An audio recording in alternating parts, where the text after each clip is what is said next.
Hello, everyone. In today's episode, we're talking to the owners of Tri-Cities Edge, Jenna and Alyssa. These sister owners started their gym together in 2022 with a singular mission to provide a more inclusive, holistic training facility for cheerleaders in the Tri-Cities area. They were one of the first gyms to start offering completely recreational, not affiliated with teams, tumbling classes, and since then have seen exponential growth by systematically implementing systems and processes to ensure great product delivery and overall program growth. Now, I had a couple of recommendations for them, and I will get to those at the end of the episode with them. But one of those being, they are amazing owners who know their mission so well. But in looking at their information ahead of time, I noticed that their social media didn't purvey that message as well as they did on this podcast. I really hope you get something out of it and enjoy listening to my nuggets of advice and things that I think they could do a little bit better. And I will have a few more for you at the end of the episode.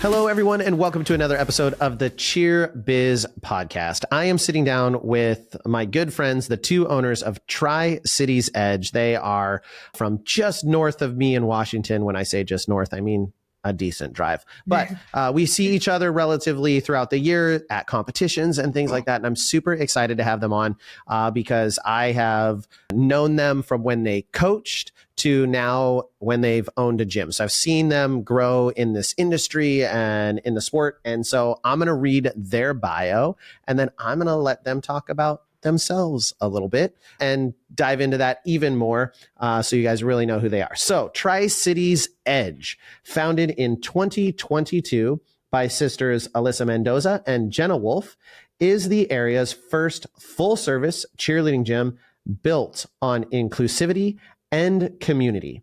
Their vision was to create a space where athletes of all ages and skill levels could grow, thrive, and shine. Today, Tri-Cities Edge offers everything from tumbling and cheer classes to recreational programs and half-year and full-year all-star cheer. All right, so that was their bio. Now, what did we miss? Because I only let you put in 2 to 3 sentences. So tell us a little bit more about yourselves. Oh, well, we're sisters, obviously. So there's like a whole set of history there. Yeah. I'm the oldest. So we have a sister that's in between us as well. But I'm the oldest. She's the youngest. She has been cheering her entire life. I literally have never been in the industry at all. My daughter cheered for a lot of years, but Alyssa was always her coach. And so I've kind of just known it from the parent side of it. And then at one point I was a treasurer and the booster and some other things. So, you kind of get into those little roles, but my daughter decided to take a step back. And so I took a step back. So after that, Alyssa's journey kind of continued. And, she had mentioned throughout the years, like, I want to open a cheer gym. I want to open a cheer gym. And I was like, okay, if you ever decide to do that, I will help you with the financial piece of it because I work with numbers. I like doing that kind of stuff. It definitely turned into more than that, but it's been great. It's been great. I've enjoyed it. But Alyssa, like I said, Alyssa has a lot more of when she says she's good with numbers, she's got 12 years in banking. So, yeah, but I'm still learning. Like I learn every day. Just because I'm good with numbers doesn't mean I'm not learning every day. Starting a business was huge, like a huge learning curve because it's talking about, bringing on employees and how do you do that? And how do you get started and all the taxes you have to pay and all the things you have to do that doesn't like in my head, I'm thinking accounting, not also HR. So it's been a great ride, but I think for both of us, our roles are just so different in this business. And I think that it definitely makes us a stronger business partners because we definitely have our own lanes that we drive in and we actually couldn't do it without each other.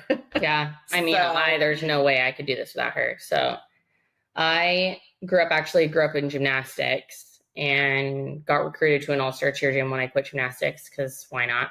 And I actually I was almost in high school. I was in 8th grade when I joined cheer, and I only did 1 season before I tore a ligament in my shoulder.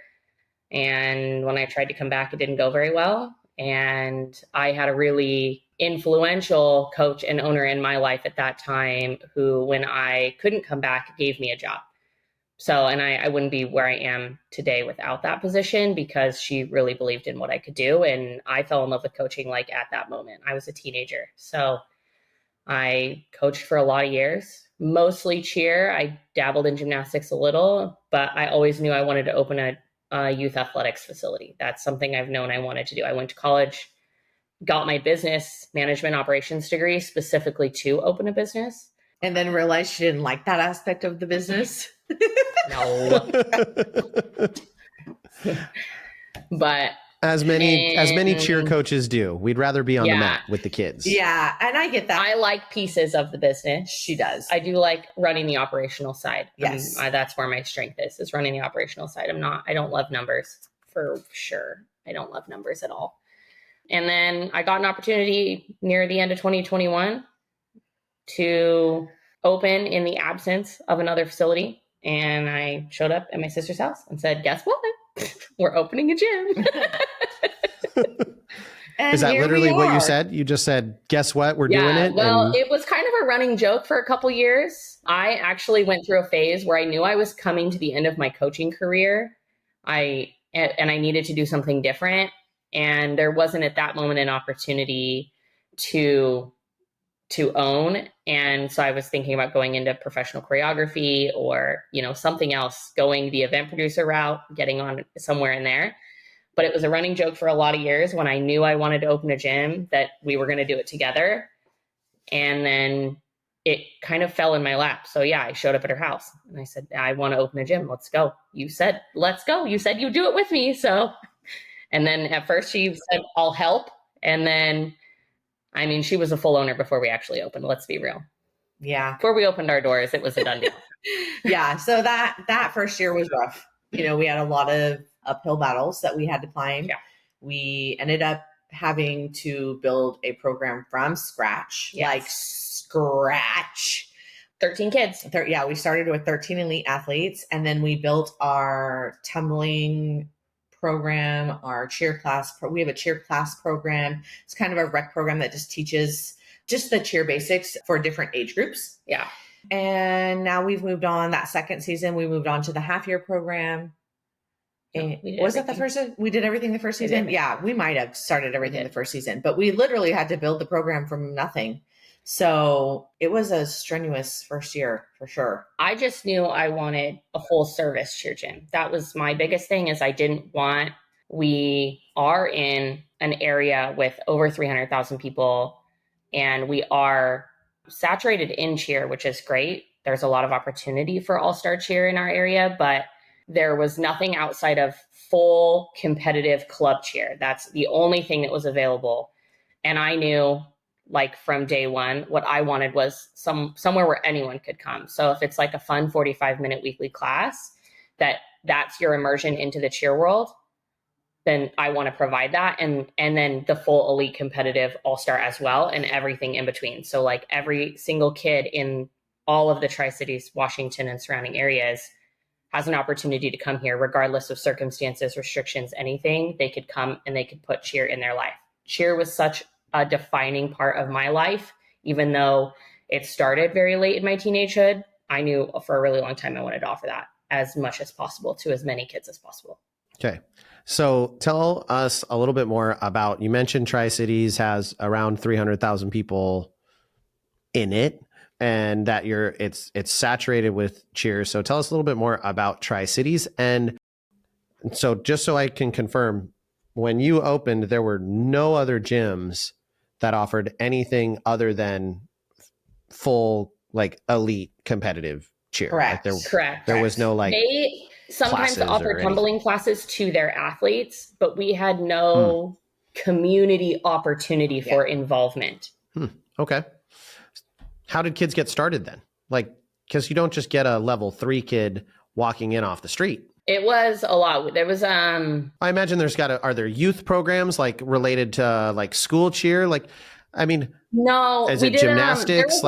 Yes, there was a lot of like sport recruiting in our area in terms of like pulling kids from other sports. I guess for clarification, knowing the area, how long was it like that where there was only elite cheer? Because there at one point, I believe there was another gym and it may have been the gym you started at, that I thought had classes. The gym I was at they had an on and off recreational program, a recreational cheer program, and an on and off tumbling program. It struggled in like structure because they struggled with enrollments. And so it would be like on again, off again over a couple years. And I would say like there were a couple gyms, I'd say like in the past 5 to 10 years before me, who tried to do small recreational programs. But a couple of the gyms, they just have very small spaces. So like it's very difficult for them to offer anything else. And as I now know,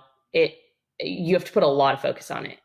And I think that's difficult with a small staff and and not going headfirst into it, knowing that if you want 100 kids enrolled in just classes that are just straight out of the community that aren't necessarily part of your competitive program, that you have to go in and put hours and hours of effort into making sure that, one, the community knows you're there, and two, offering a product that's they're willing to come back to. Right. That I want this to be part of my life.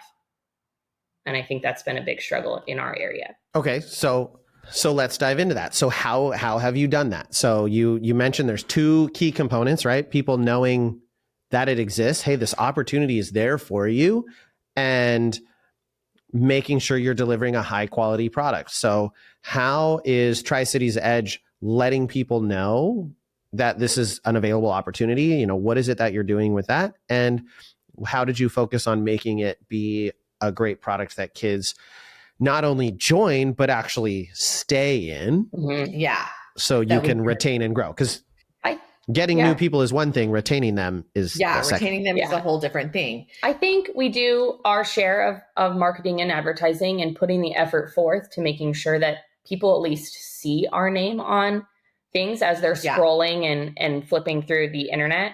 But I think one of our biggest presences is community events. We have a great Tri-Cities community. I mean, there's so many events, an abundant of community events, whether it's like fundraisers for nonprofits or we go to an autism walk. So I have a child that's on the spectrum. I have two children on the spectrum actually, but this last year was their second year running, and we have an autism walk that goes on here, and they don't actually charge vendors for booths. So we always sign up for that. We're always make a presence there. We do have a teeny tiny all abilities program that we're trying to grow.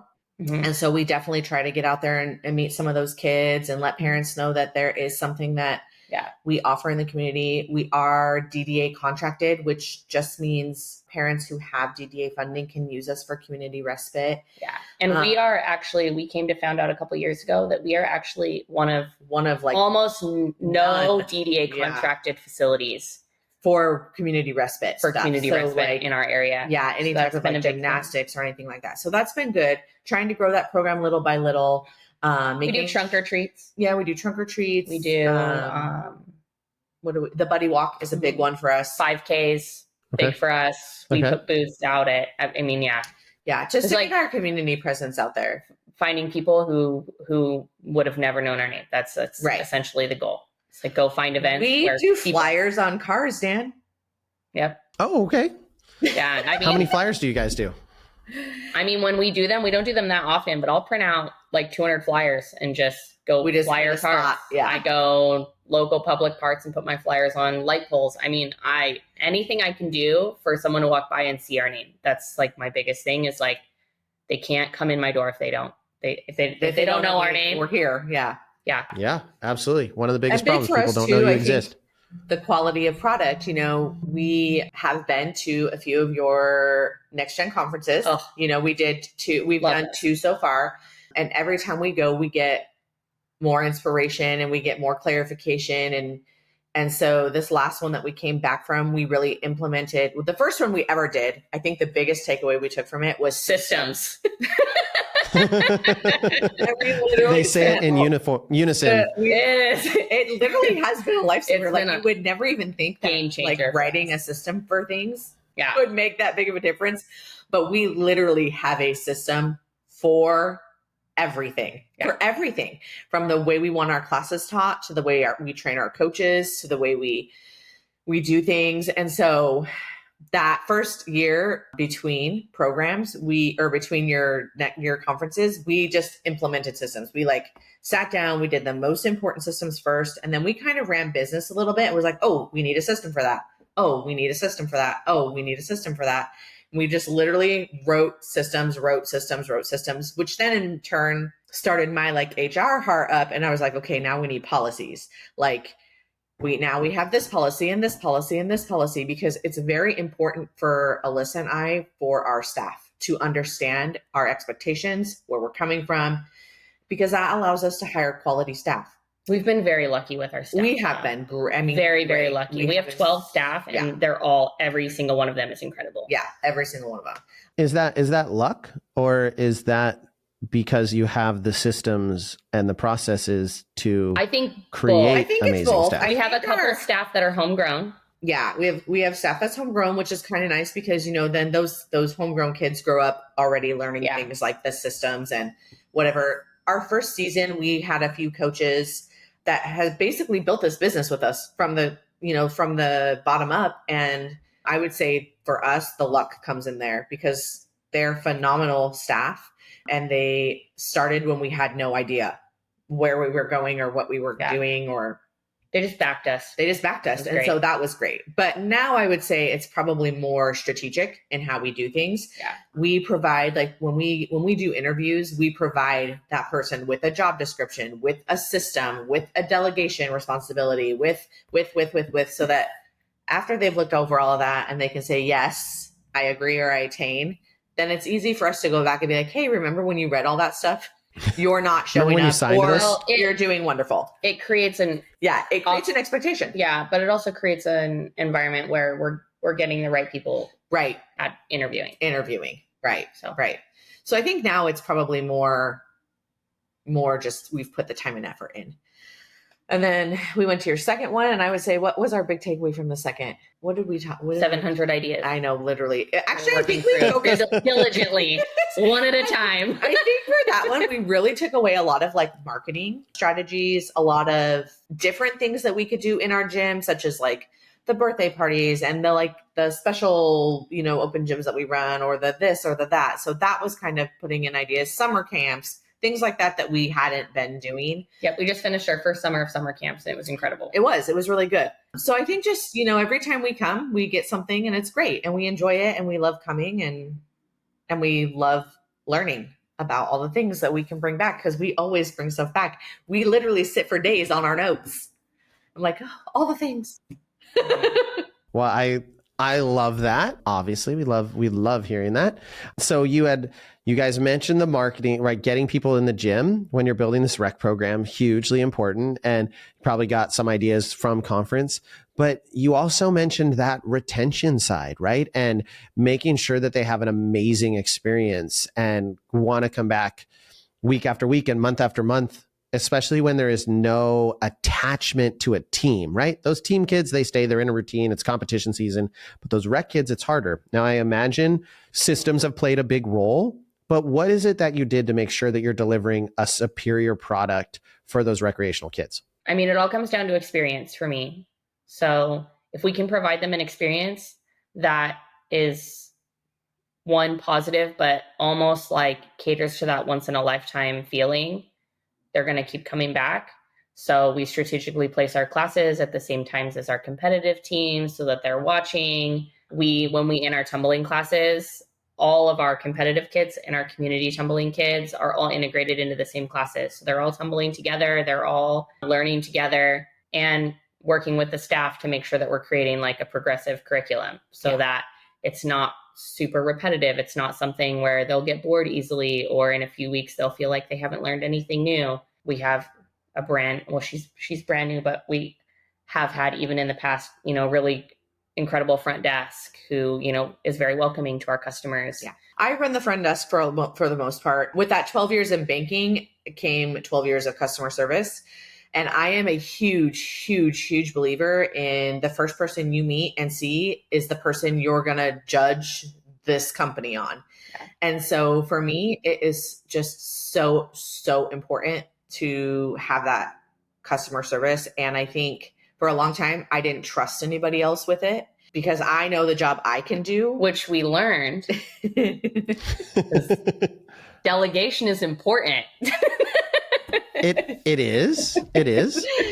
And so it was hard for me to like give up that role and try to like really think about, I know that there's other things I could be doing that are going to be more beneficial to the business than sitting up front and making sure I know every kid's name and I know the parents but it's still where my heart is at. So we did just hire a front desk staff. I love her. I think she's going to be phenomenal in that area, but it's still hard for me to let go because I just know that I know how I want it done and I know how I like it. And it's very important for me that when you walk in this gym, I know who you are, that you feel seen as a parent, as a child. It's just so important to me. And so I think us basing the importance on that, I think that does keep people coming back. I think it's very nice when people can be like, oh, they don't worry about flagging me down if they see me, or they don't worry about flagging Alyssa down if they see her. We make it very well known when we walk people through, that we're sisters, we're the owners. If you have questions, you come find us. We are here most of the time. Alyssa's been doing a lot of managing what would you call it? She's the floor lady this year. This is one of her first seasons without a team. This is actually the first time I've ever gone a season without having my own team. Yeah. So she is just really working on making sure our coaches have a lot of support this season. Yeah. I just think it comes down to experience. So the experience when they walk in the door, what culture are they experiencing? Is it, inclusive and welcoming? Do their athletes feel supported? Are they learning and growing consistently to the point that they just want to come back every single week? Yeah. It's taken us a long time, but what do your numbers look like right now? Like how many athletes do you have now in this rec program that you've been building from the ground up? So we offer recreational cheer over the summer and we offered it in the spring. We average between 70 and 80 recreational athletes every 3-month session. And then the other 6 months of the year, though it will be a little bit longer this season, we do our prep and novice program, which we call half year cheer. It's like its nickname. Usually, and I think we're there right now, between 45 and 55 athletes. Yeah. Our competitive program has 47, I think right now, our full year competitive program. And I think all of our classes included, this is enrollments, not bodies, where we sit at somewhere between 100 and 125 usually. So we have we're busy. We have kids in multiple things across the board. So right. We're busy. Yeah. So you'll have kids who are in All-Star Cheer who also take classes, or kids who are in that 3-month session, but then take 2 classes here or that. Yeah. Okay. Awesome. And do you know what is, since you've been focused on that delivery and that amazing product, what is your churn rate right now? Our churn rate is sitting right at 2%. I calculate churn. Yeah, I calculate my churn rate every week. In my brain, it just works better. But my average monthly churn rate is between 2 and 3%. On the entire program or on just your tumbling classes? Entire enrollments. Okay. Yeah, that's great. I mean, anything below 6% is pretty impressive. Yeah, I think one of the next gen conferences, you guys said 4. So I'm if I'm under 4, below I'm 4 is good. the goal. Below 4 is the goal. Below 6 is still pretty solid. And poor Alyssa's eyes are glazed over. In the next coming weeks or so, we just finished up our rec program. All those kids actually dropped. So we'll have a bigger percentage on our churn rate there, but it's not necessarily because people are dropping. It's just that class ends. And then the goal is to kind of keep classes or half year. And so, we have some kids that only take classes during the summer because that's just who they are. And we have kids who don't take classes during the summer because they don't want to do anything during the summer. Yeah. So you get that new school rush, and then, quiets over the holidays, and then you get the New Year rush, and then quiets, and then. Yeah. So how long has it been like that? Since this has been a process, are those pretty impressive numbers? Are those like within the last 12 months, or have you been maintaining that for the last couple of years? Like, I think it's been progressive, but I really didn't start tracking numbers till the beginning of this season. okay. So that was another takeaway we had was, start to track your numbers. And that's not something we ever did. Like we could see numbers. We can see numbers like on our, whatever our enrollment. Customer management system. Yeah, like our customer software system, but I never like truly tracked them. So I just started that at the beginning of the season. I was like, starting a new season, I'm just going to start doing this now. And I would say since June, so June, July, August, yeah, I would say we've been under 4% each month. Wow. That's phenomenal. That's really, really great. Tell me, I'm trying to think. You had mentioned a couple other things that I was going to follow up on. So you went to college and got a business degree. I don't know if you saw, we recently had this debate it was a question that got asked and the next gen owners weighed in. Do you need a business degree to be a great gym owner? I think you need business training to be a good gym owner. I don't think it necessarily has to come from college, but I personally don't believe that running a business from an operational standpoint, a numbers standpoint, a human resources standpoint, a staff management standpoint, I don't think any standpoint where you can do it without additional specified training that gives you that knowledge and foundation to be able to make smart business decisions. Right. Very valid point. And I have no degree. No, I have my AA. Yeah, she has her certificate. Right. But she has the training. I don't have a degree. I spent 12 years in banking. I have the life experience.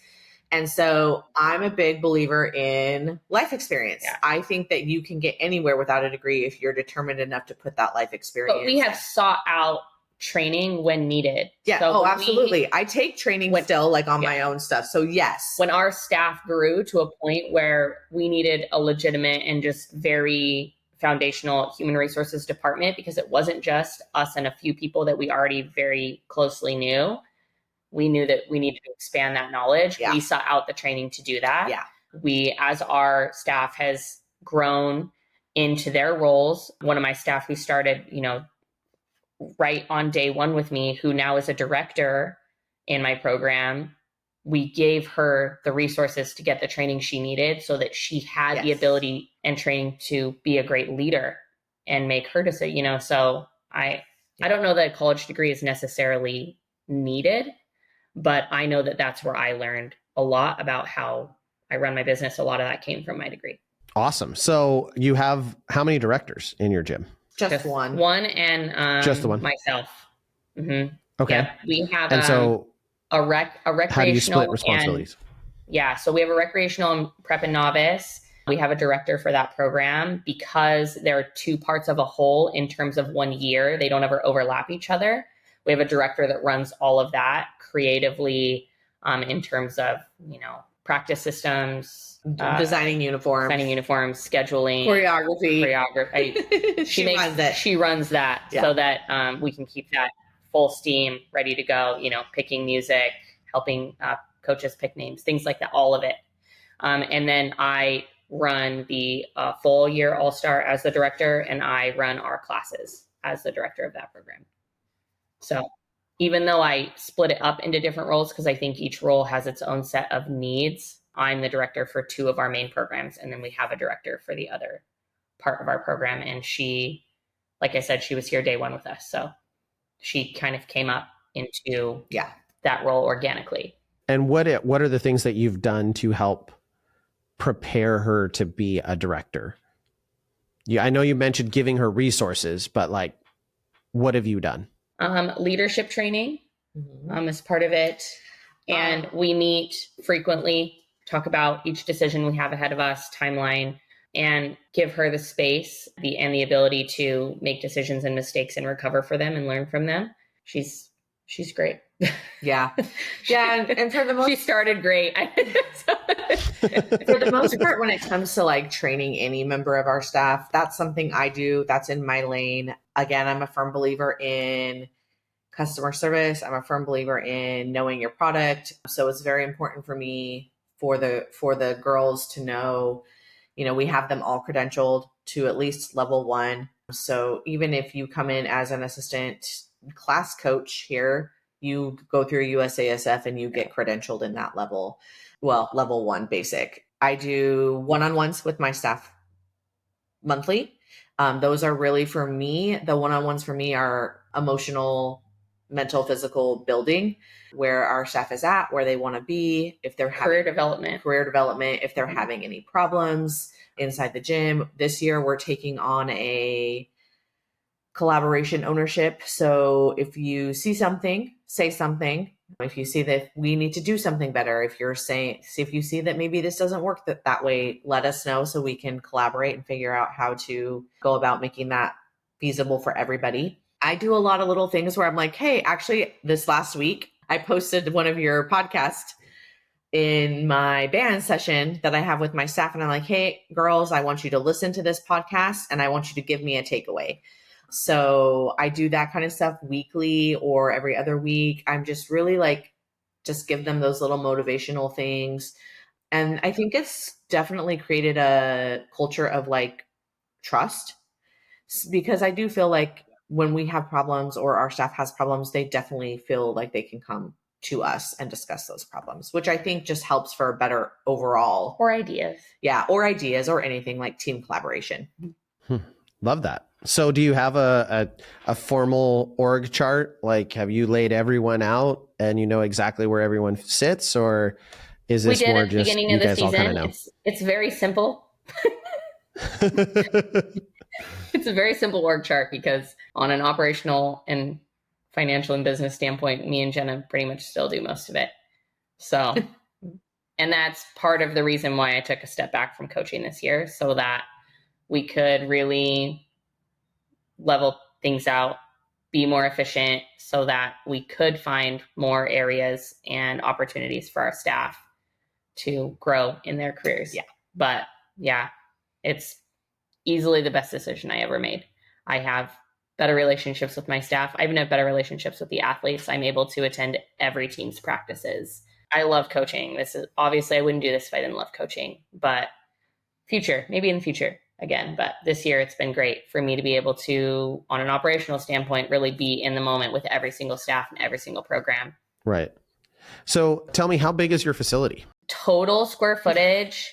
Our lease space is 14,000 square feet, but our ground floor of where we actually run our classes, like our actual gym, is about 7,500 square feet. And then we have a full front reception area. We have a kitchen. Two offices. One of them was repurposed into a playroom for younger siblings and kids when they're at the gym. Yeah. We have a full kitchen, which we're actually sitting in right now, with a full kitchen, fridge, stove, oven, everything, two very large conference tables. Oh, wow. And then we have an upstairs area that isn't fully, we don't utilize all the space up there. And then we sublease the dance studio that's in our gym to a local Ballet Folklorico dance studio. So okay, big. Our facility is actually so really big. You have a ton of square lucky. footage. Yeah.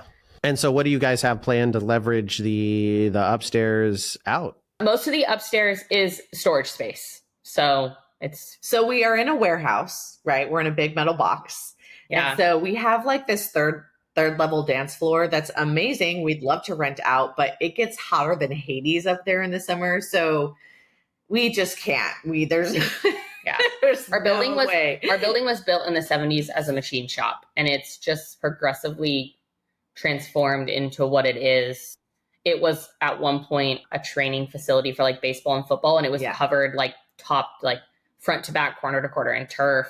Yeah. It was a gymnastics gym at one point. Yeah. It was a cheer facility at one point. Yeah. So some of the space we have is really just storage oriented. Yeah. So we don't know that we were it's technically counts towards our lease space, but it's not usable in terms of classes. Yeah. There's a few rooms we have up on the second floor that I think at one point from a different leaser, they were going to be turned into like athlete bathrooms, like locker rooms, but that job never got finished, and it's not something we want to finish. So those are The like storage. They're unused. That's our storage.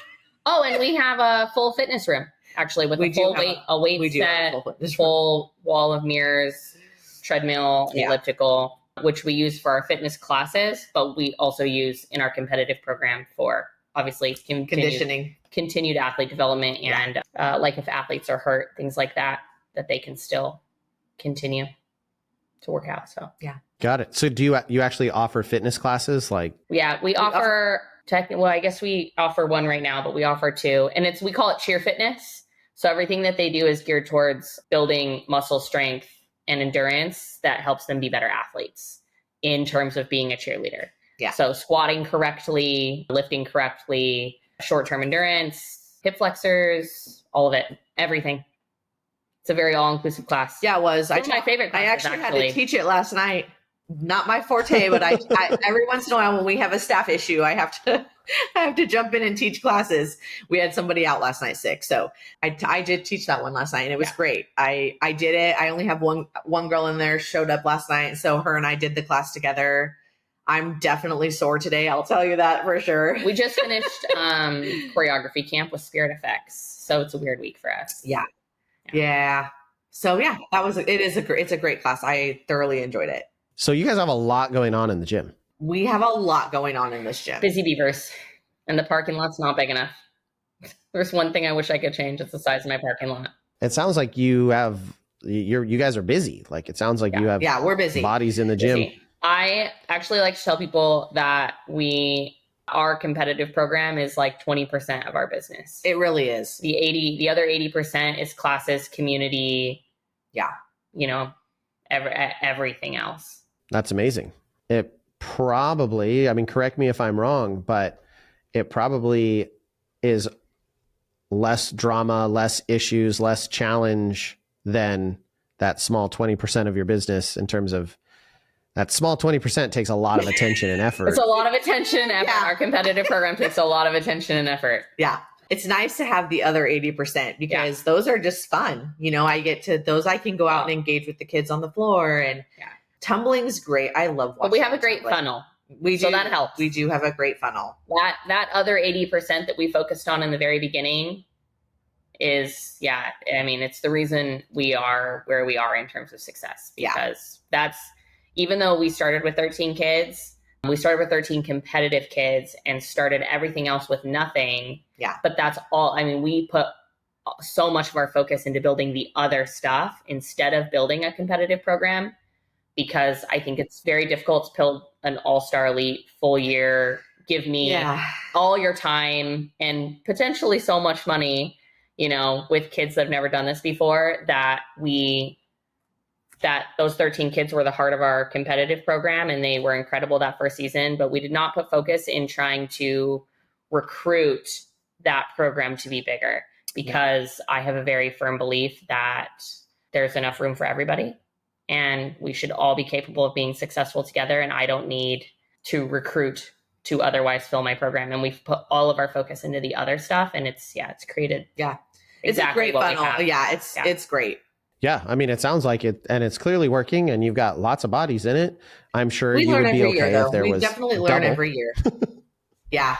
And it's just something we, like this year, Alyssa talking about that funnel, is something we've really tried to focus on again, going back to that core 80%, just seeing what kind of kids we can get coming in and how that looks. And I've enjoyed it. It's definitely been hard. There's definitely been lots of tears and lots of, I would say 85% of the kids that walk into our gym every day are below the age of 12. Oh, wow. That's great. Our program started extremely young. We focused on kids, elementary age, and put a lot of effort into that. And it's paid off in dividends, because all of those kids are still, the heart and soul of our program, and are now becoming teenagers for the first time. Yeah. We have a great relationship with our local high schools, though we offer them, space for rentals and help anywhere we can. But actually in our gym, weekly basis, day in and day out, the vast majority, it's more than the vast majority. Almost all of our kids are not teenagers yet. Yeah. And, we are just getting our first set of, I'd say, 25 kids that are working tucks. And that's just amazing to see because we were teaching forward rolls for a year. So, a straight year. We have, a couple dozen kids who are building into these back tucks and, series back handsprings and these elite level 3 skills, and now actually pushing to train level 4 for the first time ever. Yeah. It's really cool to see. Yeah.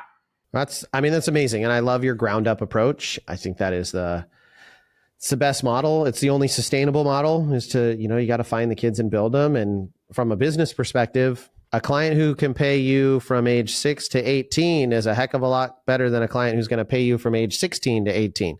So agreed. Yeah.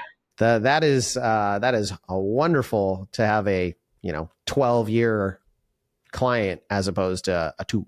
So I love that. So I have to ask, I did not prepare them for this. So I got to ask, your Instagram handle is the nice coach. That's not me. That's not me. I know, it's Alyssa. Alyssa's Instagram is the nice coach. So what was the inspiration? Or was it a nickname? Or? I actually didn't have Instagram. I didn't have any social media. I didn't have Facebook. It was I was actually dead set on it for a really long time. I had a senior team that was like, Coach Alyssa, you can't not have social media. That's lame. Okay. And it was kind of right. It was like right before COVID, and I had it was like 2019 was when I got my first social media account. But they helped me make it. And at that point, our athletes had fun names for us, and like the nice coach, the calm coach, the crazy coach, and I was the nice coach. And so when they helped me set it up, they helped me, and it just stuck forever. And now that's just what it is. I am the nice coach. You are now the nice coach. I'm the nice coach 247 because I'm always nice. Okay. Well, I'm sure I know what my athletes would make mine if they were to, and it would be the bald coach. Yeah. If I were named. So. I will say though, I went through a bout when I had my daughter, Chloe. I don't know that that's the name they would have given me through pregnancy, but it was already made. No takes. It was already done. No takes. Yeah, no take backs. I like to hold my athletes to a high standard, but it's a priority to me that they really enjoy what they're doing, and I hope that that's the reason they gave me that name. So as we come to wrap up, because we've just been chatting for a bit, it's been amazing, and I've loved learning about your program. Any parting words for someone who's looking at maybe opening their own gym, or a gym owner who's like, I've only been focused on elite teams. What should they do? Any parting advice for people listening? I think if you're thinking about opening your own gym, go into it with your eyes wide open. Don't blind yourself with euphoria. It doesn't exist. If you don't put the day in and day out work in and put your eyes on every aspect of your program, it's going to be infinitely more difficult to run a successful program. And if you're only doing a full elite competitive program, you're missing a huge opportunity to, 1, build your business into something more successful, but 2, provide something for your community, which we're what I'm in it for. We're very community driven. Community and culture are 2 words that, in fact, our facility is located in an area of the Tri-Cities that's considered downtown, and demographically, the people that we have surrounding us within a 5-mile radius are all low income. And so it's extremely important for us to marry. Obviously, we want to be competitively priced. We do know our worth, but we also want to make sure those kids can come in the door. And so that's been something Alyssa and I have kind of worked on for the last 3 seasons, making sure we are priced fair enough, but also priced well enough that we can get everybody in the door, regardless of the demographic background.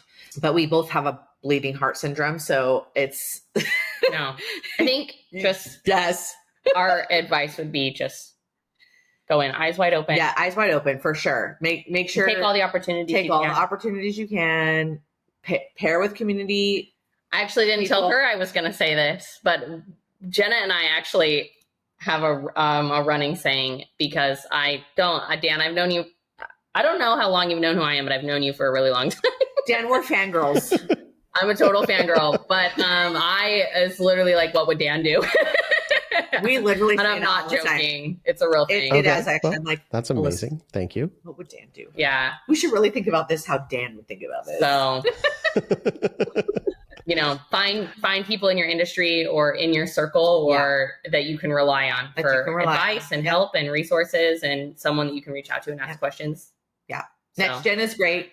Honestly, and that's not even like a crazy plug. Next Gen is great. Yeah. If you have an opportunity to go to any type of like conference or anything that they're offering, the podcasts, everything is so great. I learned so much from that, and it really does help us make decisions.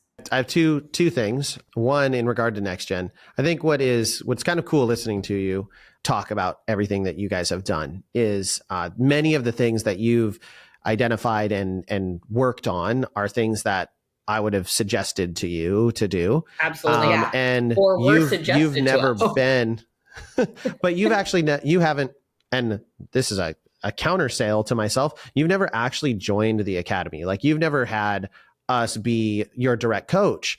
You are just I will say you're the rare minority that can go to a conference, leave with 70 pages of notes, and implement 70 pages of notes. Most of the time, and I've been guilty. I've gone to a conference, I've left with 20 pages of notes, and then they go sit in a drawer, and I pull them out 6 months later, and I'm like, what did this scribble mean? We literally sit down at we sit down at the end of the conference and we compile our notes because we go to different classes. We have a digital list that's like in a shared drive for us that, we have stuff. We have one that's considered active. This is stuff that we are actively working on implementing. We have future things. We have goals.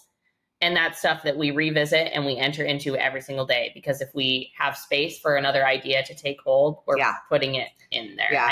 And I think it's kind of born out of pages of notes from our conference. Literally. And it's just born out of the way we are. I think we're just very both hands-on, and we're both very driven. I definitely don't go to a conference because I know everything. That's for sure. Right. I go with the assumption that I know nothing. Right. Tell me what I need to know. Please tell me. One of the other things I was thinking about that I think is one of the very interesting or cool things about what you guys have done is you seem to really know who you are and what you want to deliver. And I think that is sometimes lacking from people who are, why are you starting a gym? Well, I just want to. And you guys had you have a very clear mission. You have a very clear idea of what you want to build in your facility. My only challenge to you would be this. I think you need to tell the story better on your social media. Okay. I agree. Because until we talked, I don't know that I know you guys enough to know how great of humans you are, and I know how much you care about your kids. But even just reading your bio that you provided, I don't know that I would have written that as your bio. I also had no idea that you had as thriving of a recreational program. And I think you have a story to tell, and your social media is not telling that story. Your social media looks like a Canva promotional. We like Canva. I'm going to go ahead and take that one as a me thing. It's not just a her thing. Canva's wonderful. It's wonderful. But I would love to see some of the videos that you post on your personal, the Nice Coach videos, also on your gym social. Yeah, that would be cool. Those kids tumbling, those kids working on skills, you celebrating their victories, because that's who you are. That's totally fair. I agree. Yeah. It's a good takeaway, Dan. It's been a journey. I feel like you're right. We've really had a vision of what we wanted this gym to look like from day one. Like, I knew what I wanted out of this gym, and we've had our share of trials and tribulations and mountains to climb and cliffs to fall off of. We've done it all. Yeah. We've questioned our sanity more than once. Once. Yeah. Of why? That's inevitable. Why are we doing this? It just so happens that sometimes the next day that why just walks right in the door. Yeah. And then we're like, oh yeah, I remember now. Yeah. Well, thank you guys so much. It's been absolutely wonderful learning about your gym and learning about your journey. And I'm sure there are people listening going, thank you. I'm so glad that there's other people out there that are thinking like I am, or that can do this. So it's just really amazing. Yeah. And And I we're appreciate your Pacific time. Northwest, and we're happy to have other people reach out to us too. So we're here. We're here to help. We appreciate you having us on. We appreciate you so much. Yeah.